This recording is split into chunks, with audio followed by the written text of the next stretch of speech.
Quitters never win and winners never quit. And that is the quote of the day.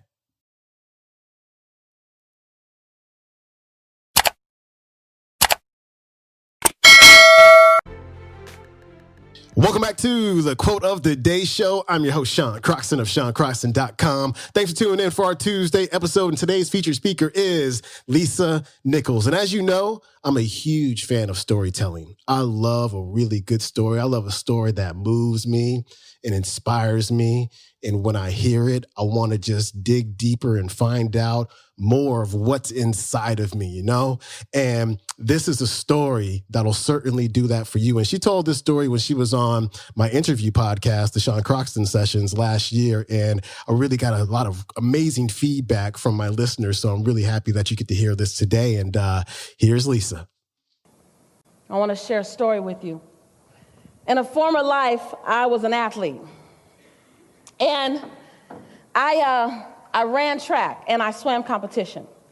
I'm going to tell this story really fast, so I want to tell you this other really great. I want to have you go through this experience. And I swam the 50-yard dash freestyle, but I had one small problem.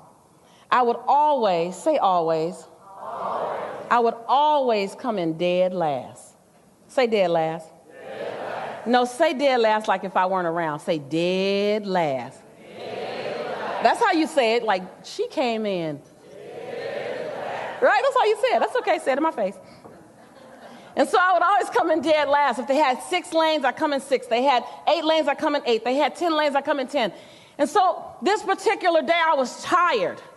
I'd had 13 swim meets over the summer, and I'd come in dead last on every single one. So I'd always get this honorable mention. You know, the athletes in here know about the honorable mention, right? It's that ribbon that says, thank you for showing up. You know that one, right? It's the one that says, you didn't do diddly squat, but we don't want you to leave here empty-handed.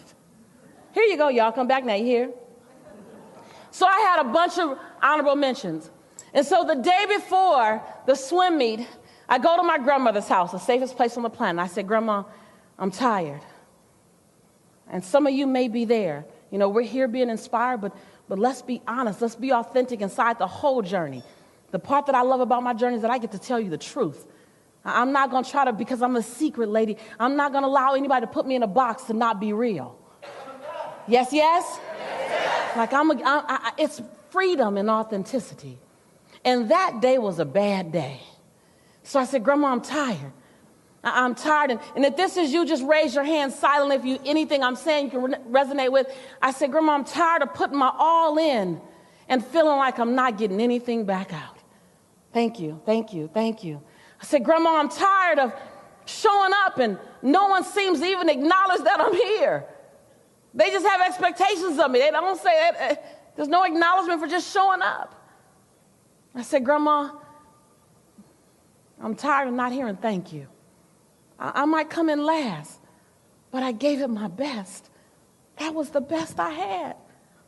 I said, Grandma, I quit. She said, quit? I said, quit, ma'am?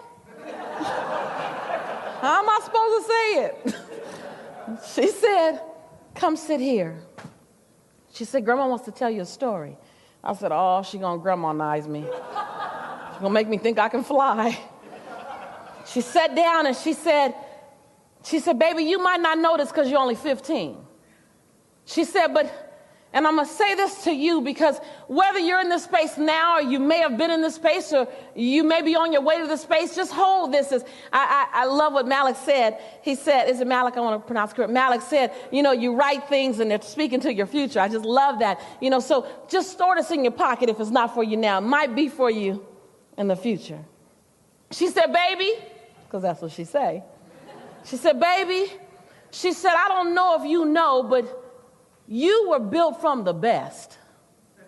She said, so I need to remind you that quitters never win and winners never quit. She said, your grandparents, see, they had a hard life and they many times wanted to stop, but they didn't because quitters never win and winners never quit. She said, your grandparents, baby, they didn't have laptops and cell phones. They didn't even have cars.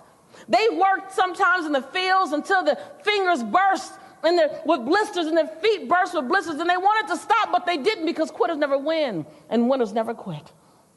She said, so, honey, I don't know if you thought you had the option of quitting.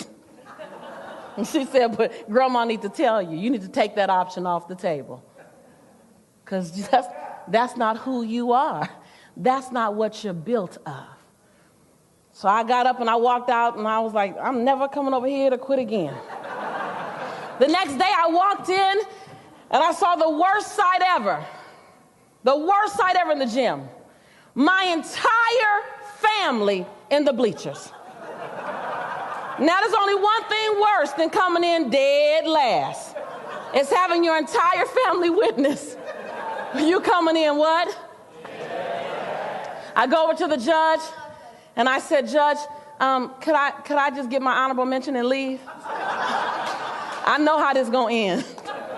He said, no. I said, I'm here for the 15-16 freestyle. He says, oh, you missed your heat already. They swam. I said, oh, cool. He said, wait, Coach, do you want her to swim with the 17, 18-year-olds? I was like, oh, no. They have me as appetizers. He said, my coach said, yes. He said, there's one lane open right in the center of the pool. You want her to swim? My coach was like, Lisa, go ahead. I was like, Coach, I don't need to swim. She goes, yeah, you need the practice. I said, I know how to lose. I have mastered losing. I have a loser shrine at home. Thank you very much. Go ahead, Lisa. I get on deck, and I got to tell you, there's a big difference between a 15-year-old girl and an 18-year-old girl. At 15, I had cornrows going back with matching blue barrettes. At 18, Speedo cap. At 15, I had a lace bathing suit, lace going down. At 18, Speedo. At 15, hi, how you guys doing? Hi, my name is Lisa. Could you wait for me? When you come, let's go to the bathroom together. At 18,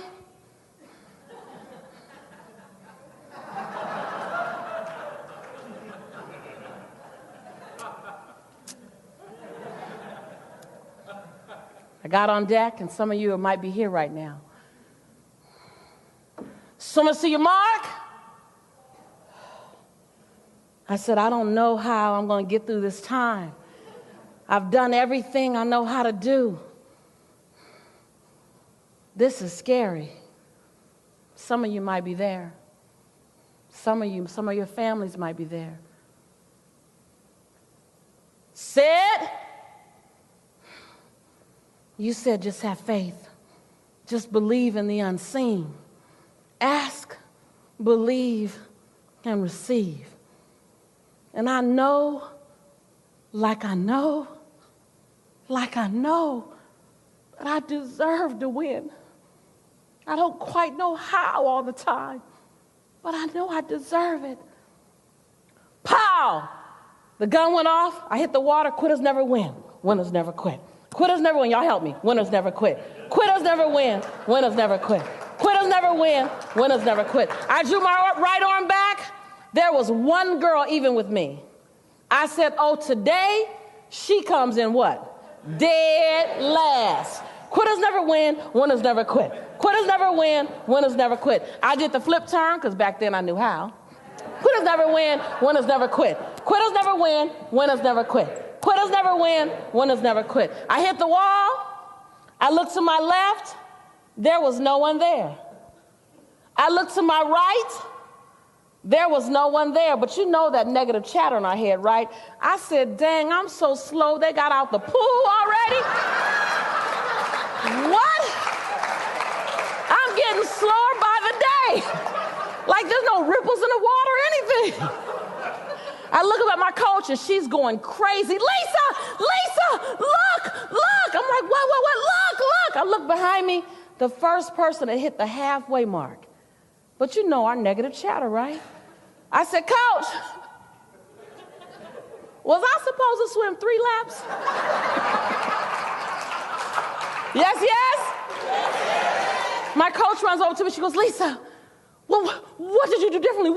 I've been training with you all summer long. I've coached you. What have you done different? I was like, what are you talking? I put the barrettes in my hair. I went to my grandma's house yesterday, and she taught me something. She taught me quitters never win and winners never quit. So I just like chanted that the whole time I was swimming. She was like, what have you been chanting? I was like, I don't want to lose. I don't want to lose. I don't want to lose. I said, what happened, coach? What happened? She said, you just broke the 17-18 national record. Yes, yes. Yes, yes.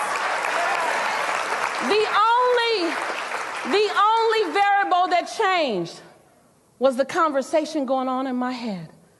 The only variable that changed was what I could believe I could do. Nothing else changed.